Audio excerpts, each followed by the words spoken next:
Alors, votre chronique va porter sur les lobbies, qui est un monde opaque, bien souvent mystérieux, mais très puissant dans le domaine de la médecine. Plusieurs sujets seront traités. Aujourd'hui, vous allez nous décrypter ce qui se passe autour de la cigarette électronique. Oui, alors l'idée n'est pas de revenir sur le débat de santé publique, à savoir si la cigarette électronique est dangereuse ou pas pour la santé, mais on va essayer de s'intéresser aux coulisses de ce dossier, parce que le lobbying, c'est ça, c'est travailler en coulisses, essayer de faire pression sur la réglementation. Et là, pour le coup, la cigarette électronique est un cas typique, parce qu'il n'y a pas de loi encore, il n'y a pas de réglementation.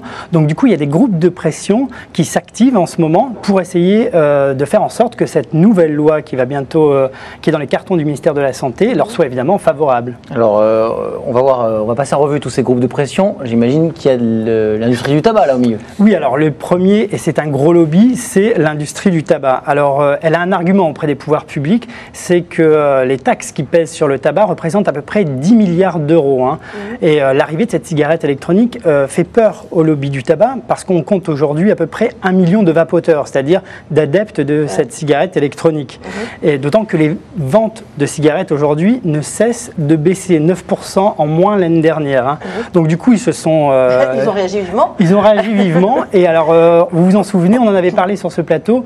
En juin dernier, 42 députés qui font partie du club des amateurs de Havane, présidé par André Santini, ont été surpris par des caméras de France Télévisions. Alors voilà, il était dans un restaurant. Un très bon restaurant. Oui, voilà. Très cher. Mais très cher parce que l'addition s'est élevée à 10 000 euros. Alors il était attablé avec la présidente d'un grand groupe de tabac. Oui, qui c'est qui a payé les 10 000 euros? C'est l'industrie du tabac. C'est l'industrie du tabac, évidemment, et c'est là où le bas blesse. Oui. Et pendant ce déjeuner, la présidente de ce grand groupe de tabac a insisté sur la nécessité d'avoir une réglementation équilibrée et cohérente. Alors, qu'est-ce qu'elle voulait dire par là?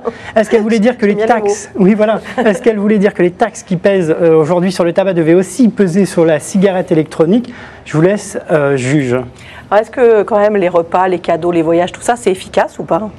Écoutez, c'est toujours très compliqué à savoir. Toujours est-il que dans ce cas-là, il y avait à ce repas, à ce déjeuner, Thierry Lazzaro, qui est député du Nord, et qui, lui, après ce repas, a déposé un amendement à l'Assemblée nationale pour que les cigarettes électroniques soient vendues exclusivement chez les buralistes. Donc ça marche. Ça marche, a priori. Alors, il y a un autre lobby très puissant qui s'invite dans le débat. Oui, alors l'autre lobby, la pharmacie, donc les laboratoires pharmaceutiques, parce qu'ils font en effet partie de ce marché d'une certaine façon, dans le sens où ils vendent des patchs, des gommes à mâcher, tous les substituts nicotiniques.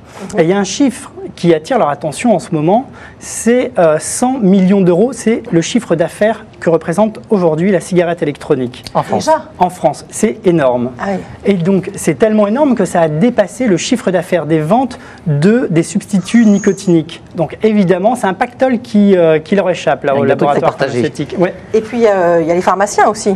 Alors, les pharmaciens, pour le coup, c'est assez clair. Ils n'ont pas le droit de vendre de cigarettes électroniques. La réglementation est claire. C'est l'ANSM le dit, les cigarettes électroniques ne peuvent être vendues en pharmacie. Pourtant, de nombreuses pharmacies en vendent. Donc, là, pour le coup, c'est pas très... Mais là, il y a une décision qui va être prise, voilà. Qui devrait être prise. C'est ça. C'est-à-dire qu'aujourd'hui, toute la décision et tout l'enjeu, c'est de savoir dans quelle classe on va mettre cette cigarette électronique. Si on en fait un produit du tabac, alors... C'est les buralistes. Voilà, exactement. Ce sera une vente exclusive chez les buralistes. Si en revanche, on en fait un médicament qui nécessite une AMM ou un dispositif pour un sevrage tabagique, exactement, alors dans ce cas-là, les pharmaciens pourront les vendre. Ça, c'est une décision qui appartient, enfin en tout cas, c'est une question qui se discute au Parlement européen. Ça devait être voté mardi et ça a été repoussé à octobre, d'après mes informations. Il y a eu beaucoup de pression. Concernant le lobby de la pharmacie, il y a un petit détail qui vous a gêné.